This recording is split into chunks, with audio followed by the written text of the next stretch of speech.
que ninguém duvide do poder das mulheres. São elas que movimentam o mundo e transformam o futuro. E é na força e no poder feminino que nossa sociedade se sustenta, mesmo não dando a isso o devido valor. Só no Brasil, nós mulheres representamos 51% da população. O Estação Livre de hoje vai falar sobre as mudanças sociais e estruturais que esse poder feminino concentra em mostrar exemplos de mulheres e atitudes transformadoras. We are the homie! And it's my honor to give that gift to other young girls. Ou como prefiro chamá-la, como se sair impune de um assassinato. Eu fico até gaga, quer dizer, eu já sou gaga, né, gente? Mas eu fico assim, sem ar, quando falam que eu sou a Annalise Kissen do Brasil. Olá, pessoal do Estação Livre, convido vocês a conhecer aqui o nosso espaço Feminismos Plurais. Eu sou mulher, sou negra, sou periférica, com o produto LGBTQIA+, em especial para as mulheres trans. O Rolê de Preta é uma comunidade de mulheres negras, onde a gente se reúne para ser feliz. Então, o Jumbo em si, ele traz um pouco dessa dignidade, né? Pô, eu tenho meu sabonete, eu tenho a minha pasta, a minha escova, o meu cobertor. Alô, Baby, tá produção aí. Opa, você vai me soltar? Quando eu comecei a fazer, eu não encontrava pessoas como eu, não encontrava mulheres negras fazendo esse conteúdo da internet de live. Tá bem, se cuida, viu? Tá. Tchauzinho. Descanso. Obrigada. Nada. E para conversar com a gente, falar sobre o poder transformador das mulheres, eu tenho aqui duas mulheres incríveis, a escritora e advogada, a ativista Alene Blue de Oliveira e a fisioterapeuta e cientista Merlin de Souza. Boa noite, meninas. Muito obrigada por estarem aqui. E recentemente foi lançado no Brasil o filme A Mulher Rei, que conta a história das Agogis, um grupo de mulheres guerreiras que protegem um reino africano no século XIX. O filme, como vocês sabem, é protagonizado e produzido pela estrela Viola Davis. E eu estive no Rio de Janeiro, na coletiva de imprensa, e depois tive o prazer de conversar com essa mulher, bem de pertinho. E ver, olha, dá só uma olhada como foi.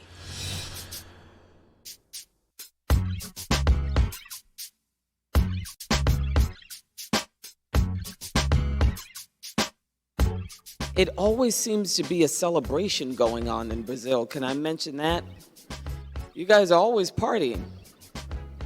But just your love for your country has been really sort of breathtaking. And your love of me. You know, I like having love because I've had the opposite. So, yeah.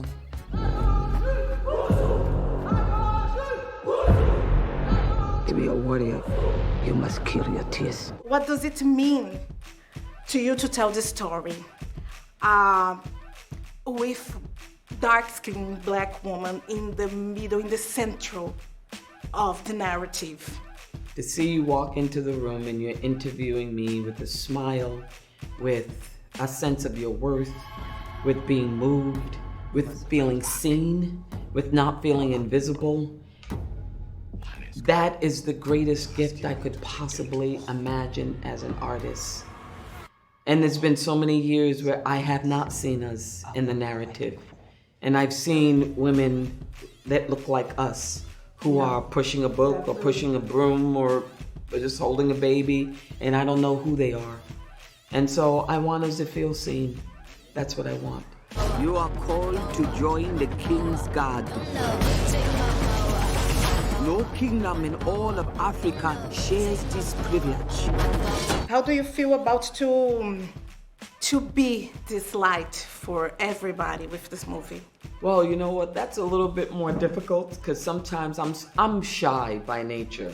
I really am. I'm shy. I'm an introvert. I'd rather be in my house, like locked in a room, watching TV. But it's my honor to be to other young girls what Miss Tyson was to me. Miss Tyson made me believe that I could dream, and in those dreams that I could be catapulted from a world where I did not fit in. And it's my honor to give that gift to other young girls. We fight against those who enslave us. We are the blade of freedom. How did this role change you personally? Every single way it changed me. I feel like I was sort of born into an anagogy, a leader, and someone who is highly creative and courageous. It made me realize the warrior that was within me. And I'm very grateful for it. Can I break the rules and take a selfie with you? Sure. Yeah.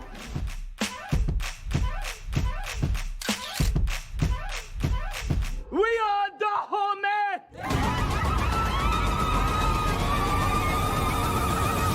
Gente, foi uma entrevista muito emocionante. E essa senhora Tyson, que a Viola chama de grande referência ali durante a entrevista, é a atriz Cicely Tyson. Faleceu no ano passado, aos 96 anos. Ela interpretou a mãe da personagem da Viola Davis na série How to Get Away with Murder. E a Viola tinha a Cicely como uma atriz de referência durante a infância. Assim como eu tenho a Viola como uma imensa referência, não só como atriz, uma das maiores atrizes deste mundo, mas como uma mulher negra que se posiciona e luta para abrir espaço para outras mulheres negras em todos os ramos. Meninas, não sei se vocês tiveram o prazer de já assistir esse filme. Merlin, você já assistiu? Assisti e eu posso dizer que eu me senti como se eu tivesse, assim, 5, 6 anos de idade, vendo desse jeito, sabe, o filme. Eu fiquei nessa postura por uns bons momentos, assim, e foi uma experiência única. Eu saí de lá mais forte, como mulher, como ativista, como amazonense, como preta. Foi incrível. Assistam, viu, pessoal? Assistam que vale muito a pena. E é um filme que coloca as mulheres num outro lugar, coloca as mulheres no centro da narrativa, e a Viola tem feito questão de dizer que as mulheres negras de pele retinta. Lene, o que você acha do poder da arte na transformação da imagem da mulher negra que é feita pela sociedade? A Merlin, com esse gesto, acabou de responder essa pergunta. Você imagina na cabeça de uma criança de 4, 5 anos essa representatividade, esse espelho, né? Ela se sentiu com 4, 5 anos, encantada. É assim que as nossas crianças se sentem. E isso, a arte consegue sutilmente chegar nesse imaginário infantil. E isso é importantíssimo, porque dá empoderamento, dessa supremacia, essa promoção da capacidade. Eu posso. Eu não sou filha de escravizados, como a gente aprende na escola, sempre aquele sofrimento eterno. Não. Eu sou descendente de reis e rainhas. E isso reforça a soberania, a autoestima, né? E o poder das mulheres, o poder, né? das mulheres negras. Negras. E aqui entre nós três, temos 3 diferentes gerações. Merlin é mais nova do que nós e nós ocupamos espaços que Lene, que veio antes, desbravou, lutou para transformar, até porque a Lene é uma mulher que esteve no início do movimento negro unificado. Você, Merlin, que é mais jovem, você ainda assim se depara em algumas situações em que você é a única negra ou a primeira negra? Bom, acho que é importante colocar que eu sempre falo que eu sou uma mulher preta, feminista, amazonense, fisioterapeuta, cientista, para deixar demarcado o quanto que falar disso nos espaços não é para ser só a primeira, mas dizer que outras podem vir. E sim, século XXI, 2022, ainda sou primeira em muitas situações, seja na minha família, por exemplo, a primeira a ter um curso de graduação, mestrado, hoje eu estou no doutorado, faço MBA, falo idioma inglês, gente, a primeira pessoa da minha família.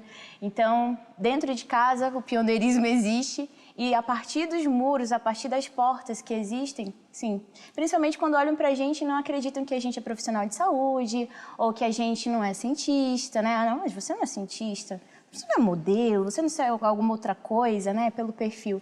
Então, sim. E quanto mais altos os espaços de poder, os cargos de poder, mais raro, mas está acontecendo, né?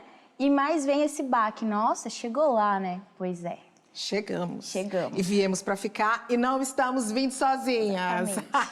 E já que a gente falou da Viola, eu quero então mostrar uma advogada que tem sido comparada à personagem Annalise Keating, que a atriz interpreta na série How to Get Away with Murder.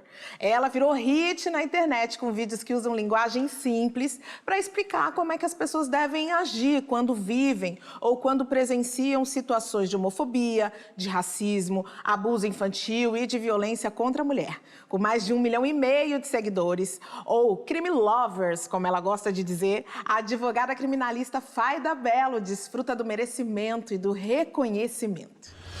Epa!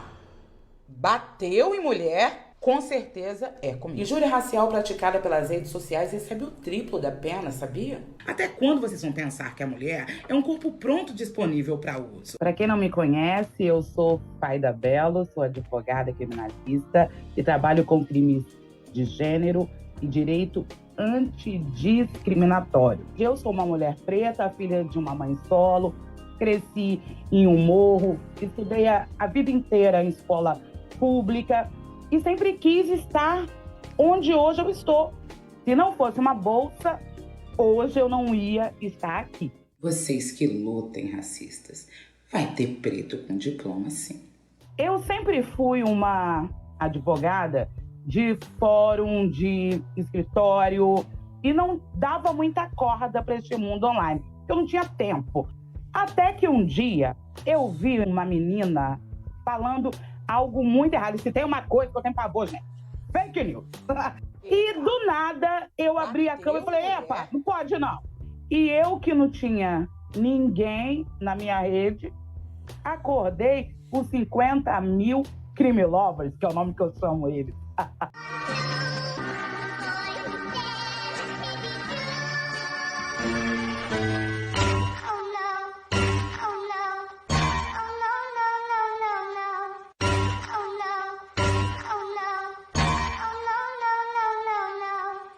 A gente precisa democratizar o direito para que todo mundo possa ter o acesso pleno à justiça.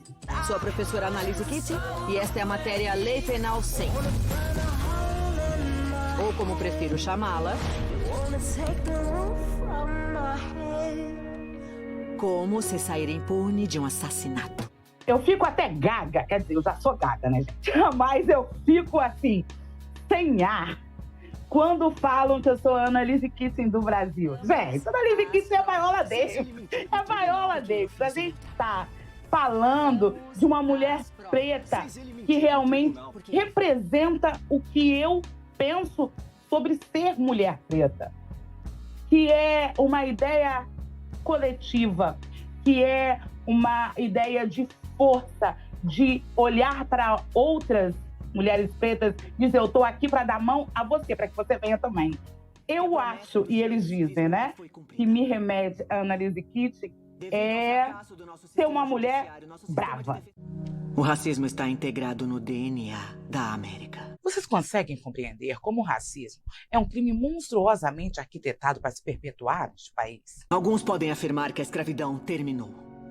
Mas diga isso aos presos que são mantidos em gaiolas e que ouviram que não têm direito algum. Até quando o poder público vai colaborar para perpetuar esse crime monstruoso que nos furta oportunidades, que nos tira direito e nos rouba a vida? Quando chegou o convite para eu estar presente na pré-estreia do filme da Viola, eu gritei, chorei, me deu dor aqui, foi um mix de tanta coisa. Quando eu vi ela, falei, já tô chorando. Eu falei, nossa, é super real. Foi muito impactante para mim. Foi um dos grandes sonhos que eu tinha. Foi muito forte. O filme é muito forte e retrata isso, a gente, a força, a lealdade, a união, a competência que a mulher negra tem. Eu lhes ofereço uma escolha: lutar ou morrer. Quando eu penso em mulheres transformadoras, o primeiro nome, por óbvio, é minha mãe, Ifigênia. Ela olhou para mim e disse assim: você é preta, você vai viver racismo, mas estuda, Faida, porque só a caneta vai dar a você o poder de lutar contra isso. Então, que nós, as mulheres negras, quando ocuparmos espaços, que a gente possa ser porta para outras mulheres, que a gente possa levar com a gente outras mulheres negras, para que cada vez nós possamos, de fato, ocupar um espaço que realmente é nosso. Que isso sirva de exemplo para os engraçadinhos que pensam que corpo de mulher é bagunça. Significa que você, conquistador barato, pode pegar mais de 5 anos de cadeia por enganar, brincar e tripudiar em cima de um coração de uma mulher. Acho pouco, viu? Enquanto a gente estava assistindo, eu não pude deixar de ver que você, Merlin, ficou toda encantada com a reportagem. Quero te ouvir. Ela falou exatamente o que eu sempre procuro colocar nos espaços que eu estou podendo ocupar, que eu estou podendo levar minha voz, que é ser porta, parede, teto, chão, corrente, né? Para estar puxando mais, para vir junto com a gente, para ser força, porque para outra pergunta que a gente trocou aqui, ser a primeira é muito difícil. Mas quando a gente está com várias outras trazendo junto, é sensacional, gente. É a força ancestral, vamos trazer todo mundo junto. E é isso, principalmente mulheres. Lene, e ainda mais ser a primeira alguns anos atrás, como é que foi? Eu sou a primeira agora, porque eu fiz direito já na terceira idade. Então, eu tive o privilégio de me formar advogada com 60 anos. E, ainda assim, eu sou a primeira geração da minha família que fez faculdade, que hoje está tentando mestrado. E vai conseguir. E vou, porque eu costumo dizer que caminhar de mãos dadas é mais fácil. E nós, com essa militância no movimento negro, nós conseguimos dar as mãos. Nós estamos agora de mãos dadas. Então é mais fácil. Nós vamos muito mais sim. fácil. E a gente vai continuar de mãos dadas aqui, só que a gente vai para um intervalo. E daqui a pouco a gente volta com muito mais mulheres transformadoras para mostrar aqui no programa.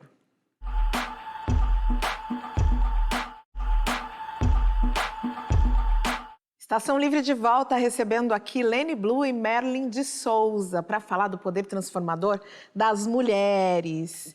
Meninas, tem uma diferença geracional entre vocês duas. Isso faz com que as vivências sejam diferentes, embora sejamos mulheres negras. Mas o que eu quero saber para vocês, pela experiência que vocês trazem de vida, o que vocês acreditam que são os maiores desafios para a garantia dos direitos das mulheres negras hoje no Brasil, Lene? Eu estou muito preocupada com a questão da violência com a mulher negra, porque eu tenho observado uma naturalização. Então, os atos violentos continuam acontecendo, a gente naturaliza. O que também me preocupa é a falta de percepção do que é essa violência. Então, os atos violentos passam a serem comuns, corriqueiros, comuns, né?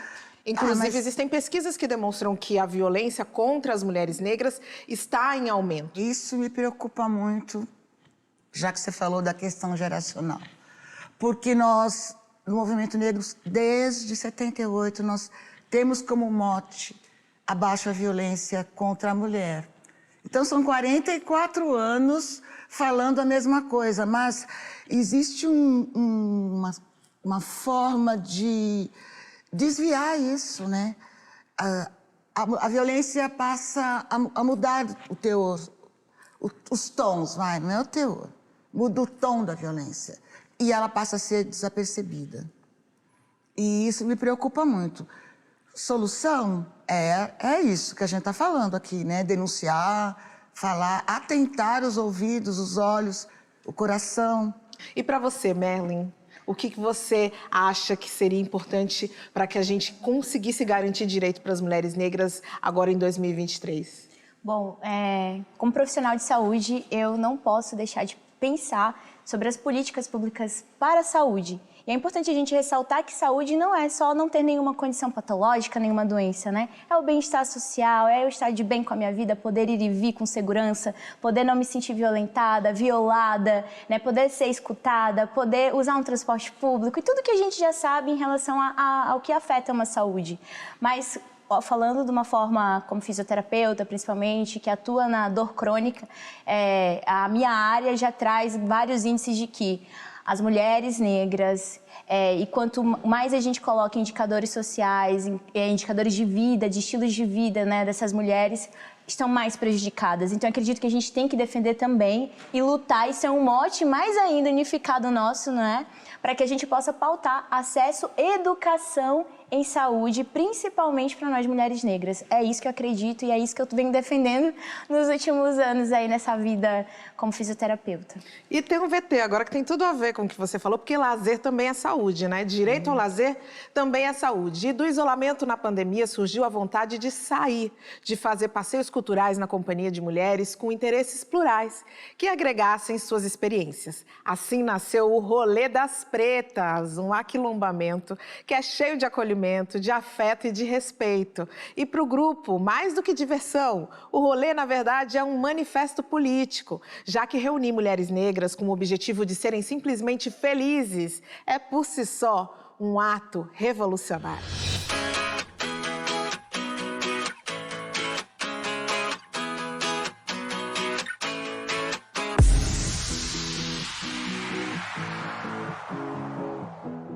O Rolê de Preta é uma comunidade de mulheres negras, sendo elas pretas e pardas, onde a gente se reúne para ser feliz. Então a gente tem um grupo no WhatsApp, onde a gente tem mais interação, e aí quando surgem os rolês variados, a gente cria outros grupos em paralelo para combinar os rolês e, enfim, curtir de todas as formas possíveis.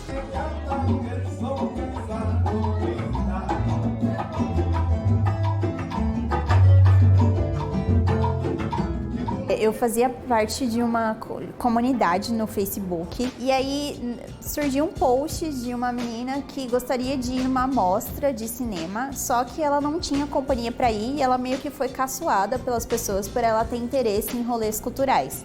E aí eu, assim, me compadeci e falei que caso ela quisesse companhia, eu poderia criar um grupo no WhatsApp pra gente se organizar e ir juntas para esse rolê e também para outros rolês culturais. Eu fui buscar esse coletivo porque eu me vi muito, foi quando eu estava muito mais em busca e estudando mais a questão da negritude, ancestralidade. E aí eu me vi à minha volta, na minha rede social, muitas amigas que são brancas.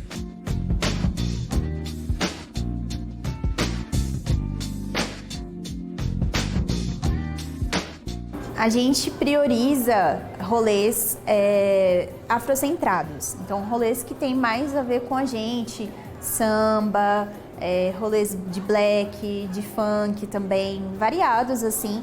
Porém, a gente gosta de experimentar várias coisas também. Eu fui em bastante happy hours de sexta-feira, que é meu rolê favorito, porque eu gosto de rolê que termina cedo, ela já sabe, eu sou meio senhorinha do grupo mesmo com 23 anos. Qualquer dia é dia para dar rolê, então de domingo a domingo tem opções variadas de rolê, assim.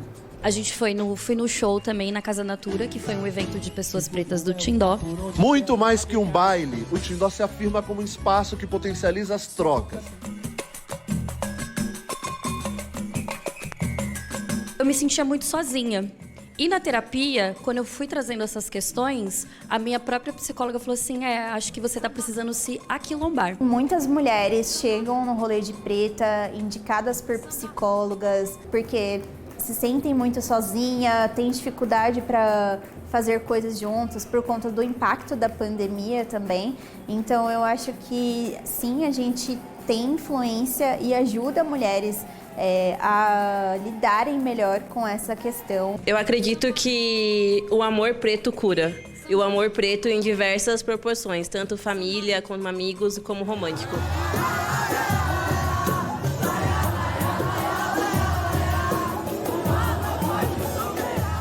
O grupo ele já está fechado porque ele atingiu um limite máximo, né? A gente tolera até 200 pessoas para a gente não perder a nossa essência e manter a qualidade das interações. Procura no seu meio, que talvez você conheça uma pessoa preta que também está se sentindo sozinha e chama ela para conversar e assim você começa a fazer o seu grupo individual, o seu grupo com os amigos, o seu grupo ali no seu meio, né?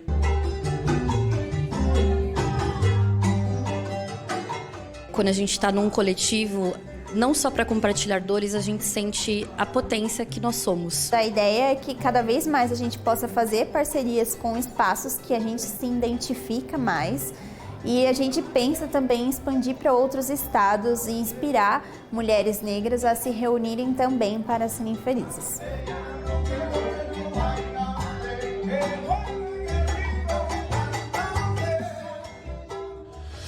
Enquanto eu assisti esse VT, eu fiquei lembrando de mim, que alguns anos atrás, eu também postei nas redes sociais que eu precisava de companhias de mulheres negras para sair, para me divertir e tal. Merlin, fiquei pensando em você, que é amazonense, está aqui em São Paulo. Como é que foi para criar esse grupo, essa rede aí de mulheres com quem você ia se divertir, chorar, buscar acolhimento? Bom, primeiro que acho que é importante eu colocar aqui para vocês que a gente tem muita solidão em diferentes espaços. Seja científico, seja de profissional, seja indo na rua mesmo, como a gente já conversou aqui um pouquinho antes. Mas, para mim, foi muito importante a presença da Gláucia Verena. Ela e eu fundamos o primeiro coletivo negro da Faculdade de Medicina da USP em 106 anos, o Núcleo AIE, e ela foi meu primeiro quilombo aqui, né, em São Paulo. Eu já tinha uma irmã que morava aqui, mas era outro contexto, né, acadêmico, é outra coisa. E foi meu primeiro quilombo, de poder conversar sobre tudo. O nosso quilombo hoje é gigante, né? A gente está aí na 5ª turma de cotistas, né, de PPIs, que a gente chama na Faculdade de Medicina da Universidade de São Paulo, na USP como um todo. E nosso quilombo é gigante, tem várias mulheres. As nossas gestões praticamente eram só de mulheres, plurais, inclusive. E hoje é bem mais fortalecido e hoje eu não estou mais só. Hoje eu tenho uma fila de mulheres aí colocando a gente para frente. E, Lene, quando a Merlin traz a questão da solidão, a gente tem que discutir que essa solidão que nos atravessa de diferentes maneiras, né?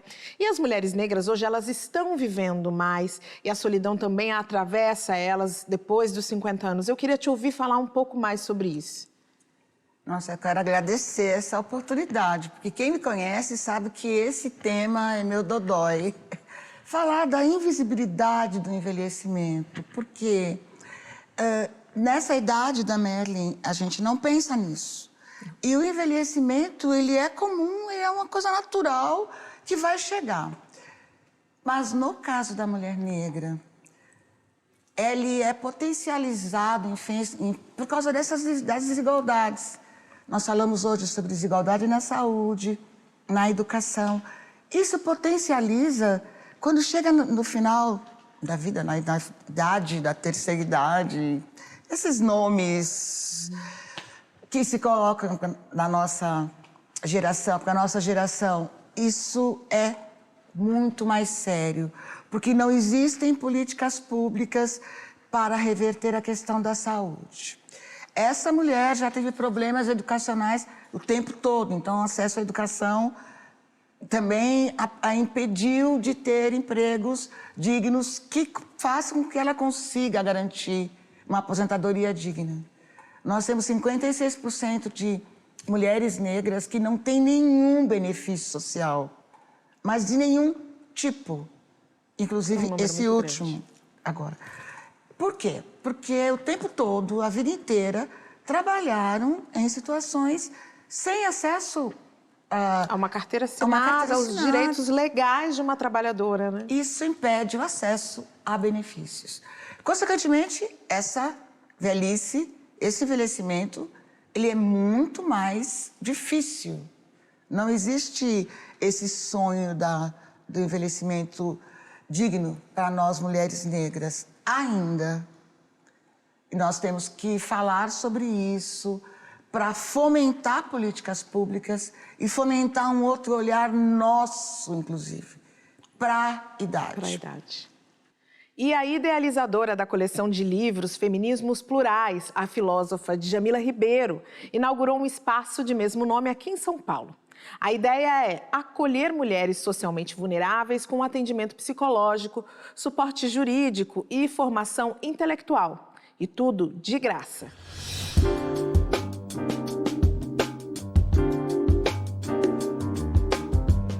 Olá pessoal da Estação Livre, convido vocês a conhecer aqui o nosso espaço Feminismos Plurais.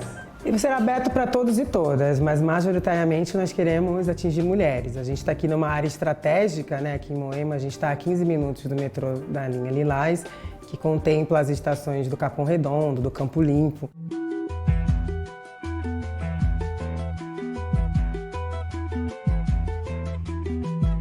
Às vezes a gente tem o acesso à educação, mas a gente não está bem psicamente, né, no sentido da nossa saúde mental. Então é um espaço de promoção de bem-estar aliado à produção de conhecimento. Então a gente vai ter biblioteca, sala de pesquisa, tem computadores nas salas ali de cima para as pessoas que quiserem pesquisar. A gente terá também atendimento psicológico e nas nossas reuniões de planejamento a gente tem aí uma estimativa de atender por volta de 3.000 pessoas no ano.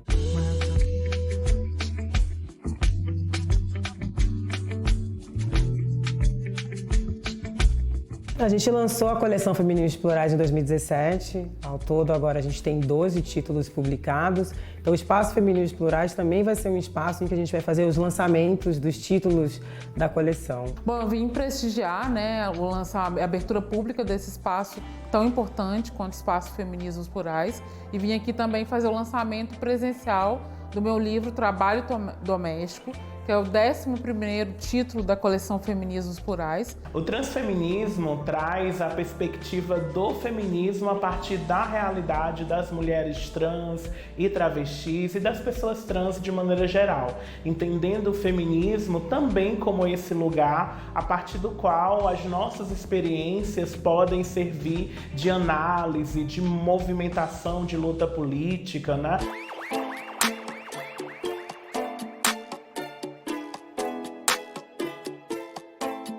Claro que a gente não supre a demanda do Estado, que é muito grande. Eu acho que a gente tem que continuar cobrando políticas públicas, a ampliação de políticas, mas é importante também que a sociedade civil se organize de modo a conseguir construir espaços em que a gente consiga também oferecer esse tipo de serviço para a população.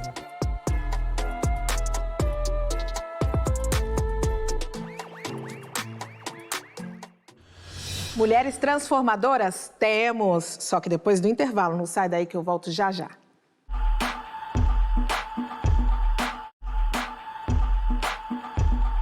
Bom, nós sabemos o quanto as mulheres trans sofrem na nossa sociedade.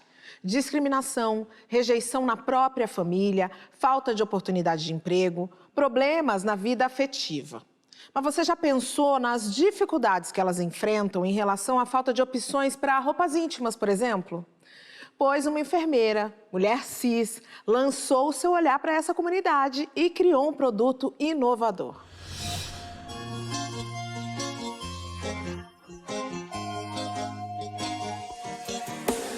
A Trux nasceu em 2016, quando eu presenciei a morte de uma mulher trans que estava comigo no hospital. Eu estava infundindo uma bolsa de sangue nela e eu presenciei ela falecer. O público LGBTQIAP+, em especial as mulheres trans, que precisam ficar com a virilha sem volume, acaba se utilizando de fitas adesivas e até mesmo cola super.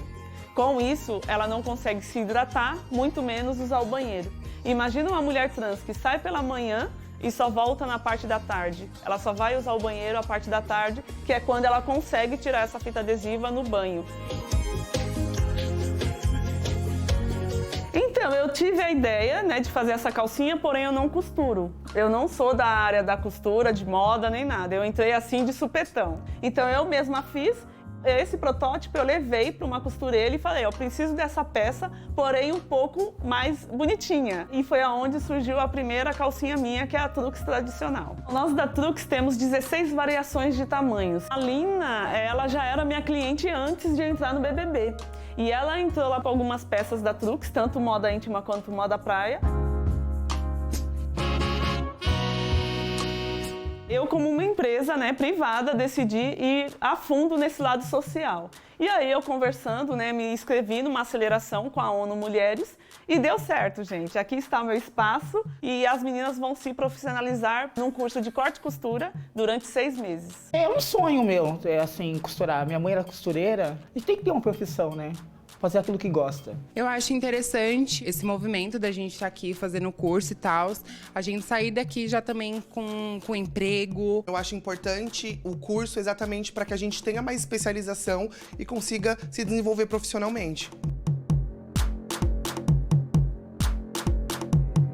É infernal, tipo, você ter várias inseguranças com o seu corpo, com o seu rosto, com o seu jeito de andar, sabe, se posicionar também como pessoa numa sociedade. Eu tenho um recorte que vem comigo que me dificulta chegar em alguns espaços, né? Eu sou mulher, sou negra, sou periférica, com produto LGBTQIA+, em especial para as mulheres trans. Então todo esse recorte acaba me impedindo de chegar a alguns espaços. E aí bate o desânimo, mas é aquela história, né? A gente veio para ajudar, a gente vai ajudar.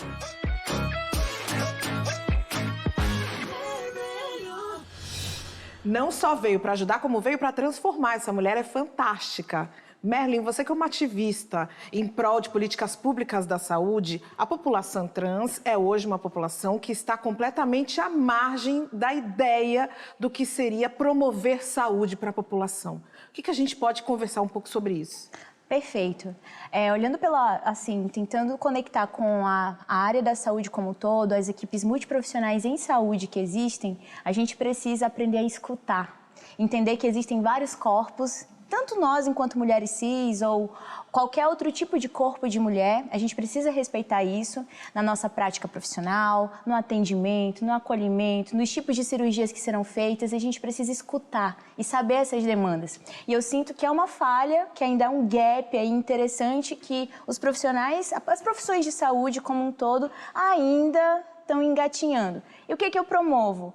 A gente tem que aprender a escutar, tem que estudar, tem que letrar e, obviamente, pegar parceiras e se aproximar também de outras ativistas que estão protegendo esses direitos do porquê. Eu sou mulher, nada me difere.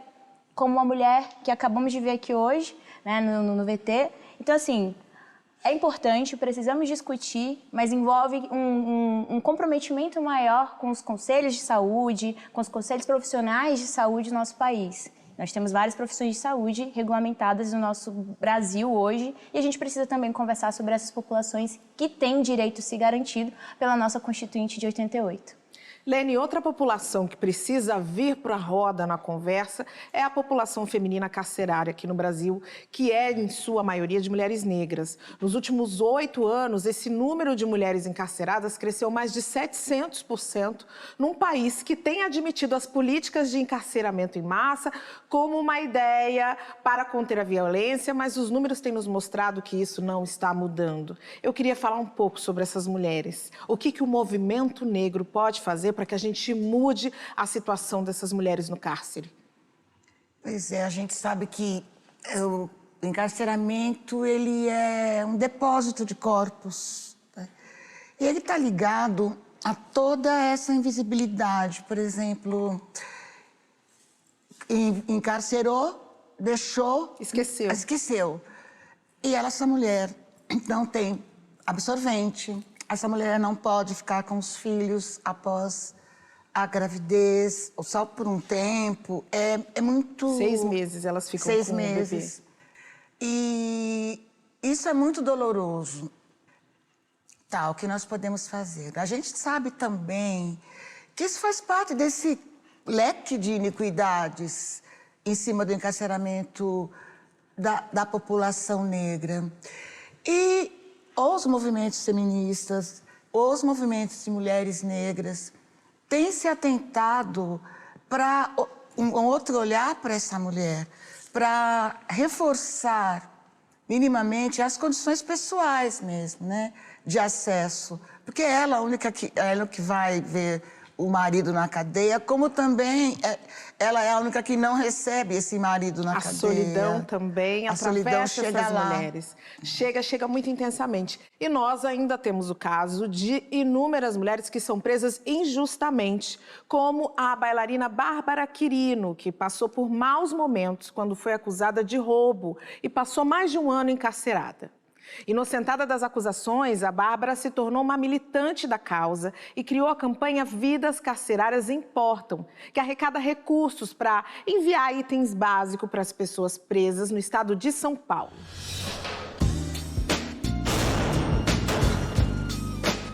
Eu sou egressa do sistema carcerário, sofri uma prisão injusta, fiquei presa durante 1 ano e 8 meses. E desde que eu saí, eu passei a falar sobre encarceramento feminino. A campanha Vidas Carcerárias Importam, ela nasceu no início da pandemia da Covid-19, em 2020. Ela consiste em encaminhar produtos de higiene, limpeza, cobertor, para as pessoas que estão encarceradas. Tem muitas famílias que nunca enviaram um jumbo por correio, então não entendia essa burocracia toda. Então eu fazia esse contato, eu falava assim, olha, se vocês quiserem a gente pode enviar. Então essa questão de planilhar, de pegar documentação, de conversar, é um primeiro momento. Eu falo que é uma campanha com um olhar bem sensível porque a gente faz esse contato com a família, a gente conversa. E tem muitas famílias, às vezes, que só querem conversar. Então, também ser um ombro, conversar com as famílias é parte também dessa coisa que a campanha faz, sabe? O jumbo é basicamente itens de higiene pessoal. O sistema carcerário ele já vai tirar toda a dignidade de uma pessoa, ele tira realmente, porque começa a partir disso, de coisas básicas que a gente sobrevive aqui fora. Então, o jumbo em si, ele traz um pouco dessa dignidade, né? Pô, eu tenho o meu sabonete, eu tenho a minha pasta, a minha escova, o meu cobertor. Quando você, pessoa aqui de fora, ou até mesmo lá dentro, você acredita em outra pessoa, sabe? Você deposita o seu acreditar naquela pessoa, você, sem saber, você tá, tipo assim, modificando a vida daquela pessoa. Eu entendi que quando você deposita o seu acreditar em alguém, você faz com que aquela pessoa acredite em si mesma, sabe? E é assim que a gente começa, de fato, a modificar a vida daquela pessoa.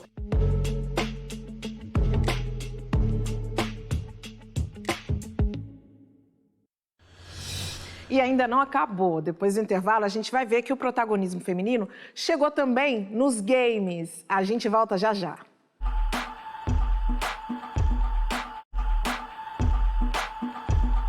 O mundo dos games tem se tornado cada dia mais evidente. E de acordo com a pesquisa Gamer Brasil, as mulheres já são a maioria do público de jogos eletrônicos aqui no país. A gente veio até Curitiba para conversar com a Nail Chan, streamer que tem bastante visibilidade no mundo do e-sport. Você é classuda que nem a sua tia? O que é classuda? Explica pra ela. É uma pessoa com muita classe. Classuda? A minha trajetória começou há 3 anos atrás. Eu já acompanhava muitos streamers na internet e aí eu olhei e falei, não, eu quero ser streamer também. Entrei. Como assim entrei? Te conheço como entrei? Te dá uma carona, pô. Prazer por tudo. Eu jogo Minecraft, jogo jogos de história, que The Last of Us, alguma coisa que a galera que me acompanha pede. Ah, Nail, vai ser legal você jogar isso em live. Ai, que lindo! Tira uma foto, tira uma foto, tira uma foto. Quando eu comecei, que eu não era muito conhecida, então... ali na plataforma mesmo de live, sempre aparecia alguém ali que eu não sei se era mulher ou homem, mas sempre deixando palavras ofensivas, falando, ai, desiste disso, isso não é pra você, isso é coisa de menino, isso é coisa de homem. Ah, isso daqui é de colorir, você vai correndo, você vai colorir no negócio, cada um recebe uma cor. Quem colorir mais ganha, eu acho. Hoje eu vivo de games, eu vivo de stream, eu vivo de publicidade, então... Sempre tem que estar mexendo nas minhas redes sociais, fazendo alguma coisa diferente para chamar a atenção das empresas. Alô, Baby, tá produção aí. Opa, você vai me assaltar? A primeira menina que eu assisti, assim, que eu queria fazer lives é a Taiga, que ela é da Loud. Ela fazia live de LOL e eu jogava LOL nessa época, que se chama League of Legends. Então, bora começar, porque eu tô muito curiosa. Quando eu comecei a fazer, eu não encontrava pessoas como eu, não encontrava mulheres negras fazendo esse conteúdo da internet de live. Então, acabou que foi sendo um homem também que me inspirou, que é o Ken, que ele é um homem negro. Sup, guys? Aqui é o Ken e hoje nós vamos falar um pouquinho de Wild Rift. Eu tenho um sonho de ser apresentadora de games, falar sobre games, ter um programa, alguma coisa do tipo. Primeiramente, para não desistir do seu sonho, se você tem um sonho, você pode correr atrás e sempre tenha um plano B, tá? Porque na carreira de stream, você não vai entrar nas lives, começar a fazer live e já ganhar dinheiro. Você tem que, né, tá trabalhando, tendo o seu sustento ali. E aí você vai fazendo a live, conforme vai indo, vai dando certo. Tchau, tia. Ah, meu amor, deixa eu dar um abraço. Beijo. Tá bem, se cuida, viu? Tá. Tchauzinho. Lene, Merlin, o programa já está acabando, infelizmente, mas antes eu quero deixar uma pergunta provocativa para vocês. O poder feminino, a gente sabe o quanto ele é intenso e incontestável, mas a gente ainda vive numa sociedade que é patriarcal. Eu queria que vocês dissessem como é que vocês imaginam que seria uma sociedade onde as mulheres tivessem, de fato, o poder das tomadas de decisão. Com certeza não teríamos pessoas comendo lixo, pegando alimentos na lata de lixo, que é o que acontece hoje. Por quê? Nós mulheres negras temos o bem viver, que é a filosofia herdada dos indígenas, que é o respeito à natureza, que é o modo de viver com coletivo, respeito às individualidades, respeito às religiões, respeito à Mãe Terra, e em contraponto com o sistema capitalista que só ativa a competitividade. Então, nós também temos exemplos, vocês assistiram o filme, né? Das mulheres africanas, guerreiras à frente do seu povo, mas com princípios éticos de respeito, de igualdade, do bem viver. Merlin? Bom, depois dessa poesia que ela acabou de colocar aqui pra gente, eu acho que o que eu consigo colocar é que todas as vezes que as mulheres estão em cargos de poder, em cargos de liderança, a gente lida diferente com todos os tipos de problemas que aparecem. Então eu imagino que muitos problemas que o mundo tem hoje, se fosse matriarcal, de fato, mesmo nós sendo a maioria da população mundial, muitos desses problemas que a gente vê de questões ambientais, de questões de violações de direitos humanos, foi muito incrível o que a Lene falou. E principalmente também em relação a gente se enxergar como eu vou conseguir chegar lá, tenho uma razão, eu tenho um motivo, a nossa sociedade não ia estar desse jeito. Mas eu tenho fé que daqui 50 anos, quando eu estiver assistindo esse vídeo, as coisas vão ser diferentes. Eu vou falar assim, nossa, como que a gente ainda estava falando isso há 50 anos? Entendeu? Tudo vai mudar. 50 eu botei assim só para ficar mais romântico, gente. Mas bem menos a gente vai alcançar isso com toda certeza. Eu quero muito agradecer vocês.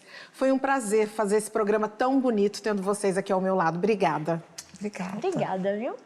E eu espero que você tenha gostado do programa de hoje, não é? Se gostou, então, vai até as nossas redes sociais, reveja o nosso conteúdo, veja programas anteriores, deixa seu comentário se você quiser e também pode sugerir assuntos que você gostaria de ver aqui no Estação Livre, tá? A gente volta semana que vem. Tchau!